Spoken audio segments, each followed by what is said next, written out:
Yo, what's up mga kabengking? It's Meganda kay Boy TV. Muling nagbabalik makalipas ang isang taon.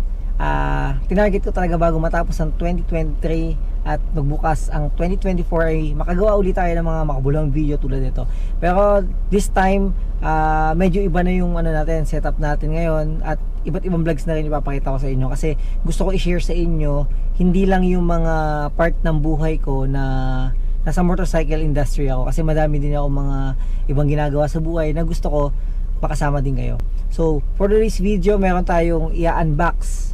Ito ay isang very essential na gamit sa sasakyan. Ito yung car dashcam. Syempre pag ako nagvo-vlog simula noon kasi ko laging pagtitipid yung lagi kong sinishare sa inyo, pero syempre hindi ma-hamper yung quality ng produkto na ibabagi ko sa inyo. So ito yung DD5 Mini Pro. Bubuksan natin ito naka-sealed pa yan. Kita nyo naman, sealed.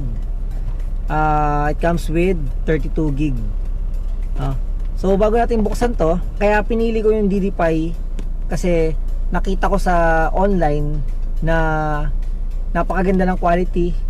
Mamaya sabihin ko sa yung specs nito, tsaka yung may test video tayo, syempre yun ang pinakamahalaga.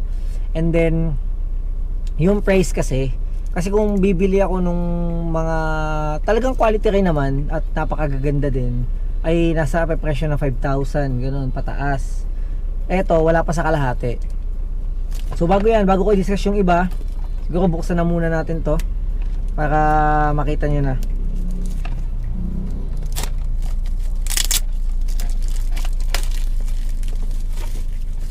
So ito yung kanyang 32 gig na memory card.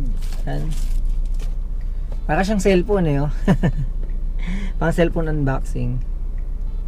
Yan. Yan. So una nating makikita dito yung user guide. Ito yung laman niya. User guide. Tapos meron siya dito 3M. Ito. Yan, 3M. Sunod, ito, mamaya itong pinaka camera. Kasi main event. Unahin natin itong mga kasama niya. Meron siyang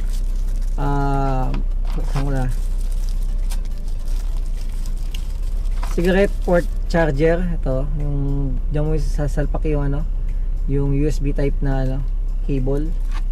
Tapos ito yung cable niya na mayroon 3.5 meters. Mahaba na rin to para kapag ililinya mo siya para malinis tignan, aabot pa din dun sa socket. Siyempre meron ding ito yung tool, yung yung pang buklat dun sa mga part ng dashboard. Ito yun. Tapos yung pinakamahalaga, ito na yung pinaka dashcam. Yan, ito na. Ayan, as in ganito lang siya kaliit. Ganyan siya kaliit to. Maliit lang talaga niya. So ito yung parts ng naman ng dashcam. Syempre ito yung part ng ng yung pinaka lens. Ayan, lens. Tapos dito naman sa side meron siyang speaker. And then dito sa part na to 3M. Ito mismo yung ididikit mo doon sa sa windshield. Okay? Tapos sa kabilang side naman, meron ditong slot ng for memory card, may reset button, tsaka meron siyang LED indicator, may ilaw dito. Yan. Tapos ang maganda dito, nata-turn siya. 'Di ba halimbawa, ito kayo yung driver, 'di ba? Nakaharap siya sa inyo, pero pwede din naman siya na nakaharap dun sa unahan ng sasakyan. So napipihit siya. Ay ang kagandahan dito. Tsaka very minimalist lang Yan, ang liit lang niya. Ganyan lang siya kaliit. Pero sobrang powerful nito. Okay? Rotatable design din siya. Tulad na sabi ko sa inyo kanina na rotate siya. At mayroon din pala siya ito, bago makalimutan yung mic. Nandito siya. Kasi halimbawa nasasakyan ka, kung yung napapag-usapan nyo dito, alam mo may transaction ka for example, ganun, nakukuhaan din siya ng nakukuhaan din yung boses niya, So nasa inyo lang yan. May apps naman dito, yung sa DDPi na apps na available sa iOS tsaka sa Android. Download nyo na lang para at least pwede nyo yung settings na mabago doon. Halimbawa ayaw nyo na may sounds, diba? Halimbawa may gagawin kayo na kung ano man yun, ayaw nyo na may sounds, at least di siya ma-record. Okay, and then ang specs na ito ay meron siyang 5 volts, napakababa lang nun at sapat na sapat lang na voltahe na kayang-kayang ibigay ng kahit anong klase mong sasakyan. Kahit sa motor nga diba? Yung battery na ganun maliliit lang, kaya. Napakaliit lang ang consumption nito. Tapos, ito maganda.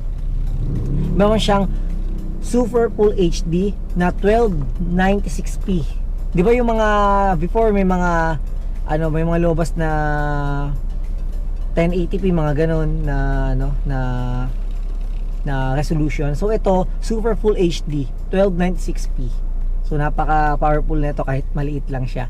Tapos yung lens naman niya ay mayroong 140 degrees wide. So kitang-kita mo na yun kahit yung sa left and right mo na sasakyan, hagip na siya. At especially mahalaga doon yung plaka. Kahit sa gabi kitang-kita yung plaka dahil sa linaw ng camera nito. Meron din siyang sensor built-in. Meron siyang built-in sensor na 3-axis gyro emergency lock. Halimbawa, nakapatay yung sasakyan, nakapark lang siya somewhere, tapos nagkaroon ng malakas na vibration doon sa may sasakyan, automatic ka-captured siya ng ng pangyayari. Basta make sure lang na siyempre nakasaksak siya.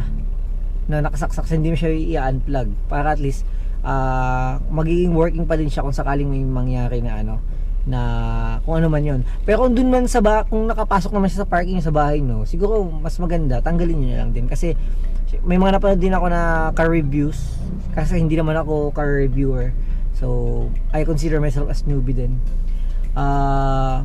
Mas maganda daw kung walang mga nakasalpak dun sa port kapag nakapark na kayo ng sasakyan. So mas maganda nga naman yon.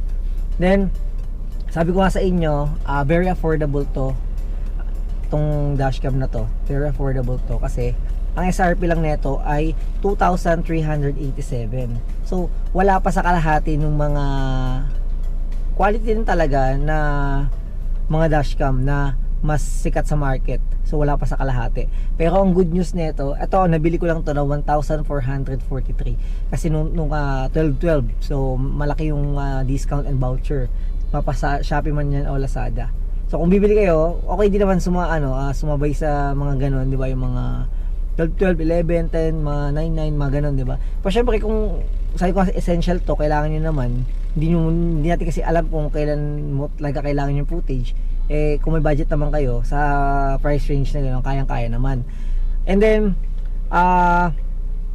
yung installation nito, siguro hindi ko na sa inyo ipapakita. Ang mahalaga kasi dito, papakita ko sa inyo yung footage ng day and night.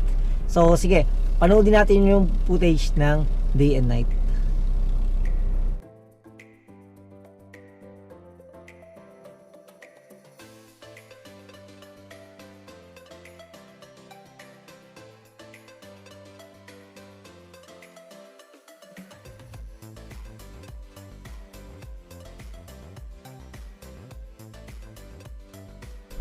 So ayun, napanood natin yung footage ng day and night. Nakita niyo naman kung gaano kalinaw, gaano ka-quality ang napakaliit na to pero powerful na car dashcam. Sana nag-enjoy kayo at may nakuha kayong tip na kung ano ba yung pwede nyong bilhin na dashcam sa presyong affordable, na hindi naman ma-hamper yung quality ng video na ilalagay nyo sa kotse nyo. Kasi sabi ko nga sa inyo, essential ang pagkakaroon ng car dashcam. Kaya sa mga naghahanap ng car dashcam, DD5 Pro Mini, isa sa mga suggestion ko. Pero may mga mas malalakas pa sila na dashcam dito na hindi din naaabot naman sa price range ng mga sikat na brands. At yun talaga premium yung features talaga, no? Pero kung usapang video, yung video resolution lang, yung quality, pasok na tong DD5 Mini Pro. So that's all for this video, at salamat. Nakapag-content uli ako bago matapos ang 2023, at magkita-kita tayo sa 2024 dahil magbabalik na tayo uli sa pag-vlog. Once again, this is Deggy Boy TV and see you around.